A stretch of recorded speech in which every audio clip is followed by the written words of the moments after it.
Hello and welcome to Talk Solent, the show where we share local views on news that's cropped up in the week. I'm Charlotte Briere-Edney, and joining us in the studio today are Mike Stratton, who's an engineer, and Sarah Ali Chowdhury, a TV chef and food columnist. So today we're going to start with a story in the Pompey Pensioner, which is a magazine I've got here actually. It's a magazine that comes out I think twice a year and deals with all sorts of topics that are of interest to pensioners in the city. And here on page 3 they've got a very small article about jury service, and basically they're saying that people over 70 should be allowed to do it.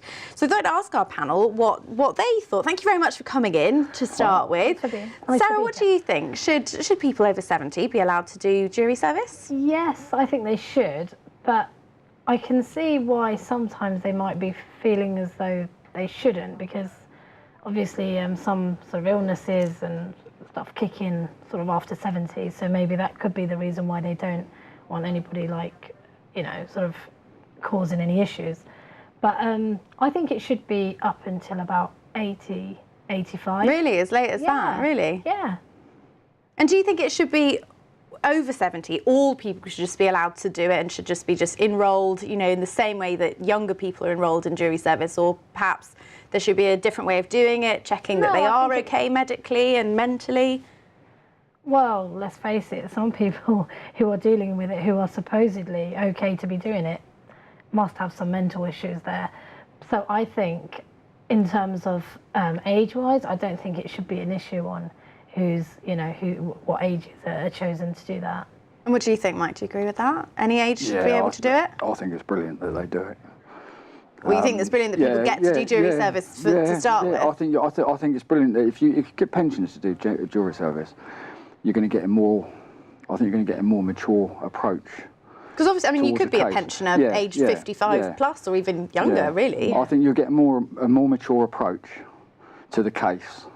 I think they would home in on it a bit more, take a little bit more on board, pay more attention to detail. And I think, well, if you're capable of doing it, do it. Do you think maybe perhaps it should be optional then? You know, because at the moment, if you get signed up for jury service, you basically have to do it. You're you don't forced, have a aren't choice. you? Yeah, you're forced.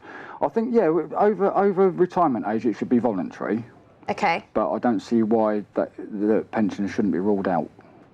Okay. You know, should be given the option. Well, people over 70, I mean, they might not be pensioners. Many people over 70 still in work, you know, whether full-time and part-time. Yeah. And, I mean, a lot of people, I mean, you did point this out, Sarah, a lot of people over 70 do start having health conditions, whether it's, you know, something serious like dementia or maybe just getting more tired. Then saying that, there are some people who are not 70 who might have those problems. So I think it's just a case of, you know, the individual, but I don't think there should be a limit as to what age they should be allowed to do it. Okay, so we could go up and up the age and ask people if they want to do it at that age, if they feel, you know, happy doing it, then they should be allowed to. Yeah.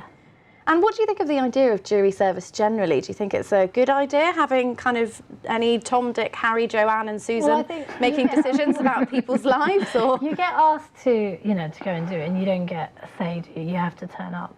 And I think that's somewhat wrong. You might, you know, I just don't think that that's really that fair that you get told. You can defer it if you want to, but it's, you know, it's not kind of normally seen that, you know, you should be attending. I don't think they should have that in there to make you feel as though, you know, you have to, and I know you can defer it, but it should be an open sort of a request more than a sort of, come on, you're ordered to do this. But I mean, if everybody was requested, then everyone could just say no, couldn't they? Just say, like, you know, because everyone feels like their life is, you know, they're the centre of their universe and that their life is much more busy than everyone else's. So if you weren't made to do it, then more people than not, I think, would probably say no. I've never been asked to do it. You've never been asked? Yeah. They're not asking me. But no, but I think... But we'll let them know you're keen then. Yeah. Here I am. No, but I haven't been asked. But I know, you know, a lot of people have been asked, and you know, and have done it. And I think everybody should have their own opinion in freedom of speech or freedom not to speak, as such. And what do you think? Do you like the idea of jury service? Well, it's essential. It is essential. You think it's essential? And you think it's a good way of making decisions about? Yeah, I do, because I don't think a judge could clearly make the decision on his own. Or her own. Or her own. be no good asking me to do jury service because you were saying about dementia. I got that when I was 25, so I got no chance. But no, I like the idea of jury service. I think you get fair. You think that people get a fair hearing? I think they get a fair hearing. Yeah, I don't know if there's some people in there that would be a bit biased. But I still think that a group of 12 people, is it 12? It's 12, isn't it? 12, I do think a group of 12 people is better than just one person sat behind a bench. Okay, even though they've got no experience of, criminal law or criminals per se? I think, well, they all go into a room and discuss it, don't they? And they've all got to vote unanimously. I think it depends on the case, but they normally do ask that you, and then afterwards, if they can't reach an agreement, then sometimes they let you not agree unanimously. I still think it's a good idea. I don't think a judge could make his own decision. I think if a judge did have to make his own decision, I don't think it'd be the right one. Okay, interesting. You see judges with all these books on the desk, don't you? I don't even think some of them know the law properly. Let's have a look through this book. Oh yes, 25 years. Do you think that kind of Joe Public are better at making decisions? I'm not going to say that about judge. I think they've studied for years to get to where they are, and massive respect for them, in sense of studying that much and getting to where they are and making the right decision. And I think they've been selected to make the right decision, obviously, on the people who are helping them to make a decision. Whoops, been disagreed with on No, the that's subject. all right. No, that's the point. We want people to have different opinions because we don't all agree about things, and we have the system that we have, and it's important to talk about it. We're going to move on now, and the Daily Echo is reporting that skateboarders won't be allowed on Southampton's Guildhall Square during events and festivals. So, first off, do we think that's fair? Is that a good decision? Oh, that's a very good decision. Yeah? Yeah. Why is that? Health and safety. Okay. So there's a festival going on, skateboarders will cause chaos, will they? Health and safety, I think. I was reading that, and although a majority of them home in on health and safety and the code of conduct, there's always going to be one that doesn't. And you do have to take into account the general public's health and safety. That's what I feel. Do you agree with that, Sarah? I don't. Here we go, round two. No, I don't agree with that. I don't think the skateboarders. I don't think they cause a. I do sometimes think that if you're walking on a pavement, they kind of like go round you. Yeah. But they don't hit you. They seem to know exactly what they're doing. Sometimes I don't even know there's anybody behind me, and all of a sudden you hear the sound of a skateboard. They've already overtaken. You didn't even know what was going on. So I think they're really in control of what they're doing, and I don't think. I mean, you will always get. Yeah, everybody can be a threat to somebody at any time, but I don't think that. I think they know what they're doing. They're keeping control of themselves. They use these skateboard parks so they can sort of get more expert at what they're doing and define the use of exactly how to use the skateboard. So I think that they need those skateboard parks, and they need they need all those facilities to help them.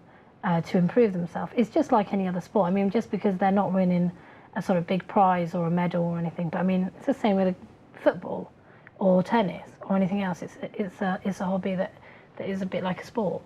Yeah. No, it absolutely is a sport, and there are kind of amazing competitions that I've seen people, doing the bikes and skateboarding, things like that, and you think, crikey, I don't know how they do that.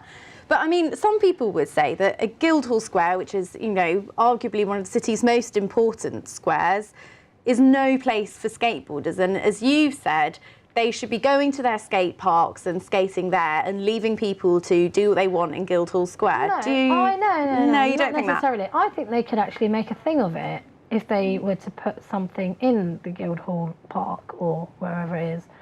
Is it a park or? I think it's just a square. I think that's what they're talking about. There's the Guildhall, and then there's a kind of part of the university, I believe, next to it. So it's just concrete, like a concrete square, really.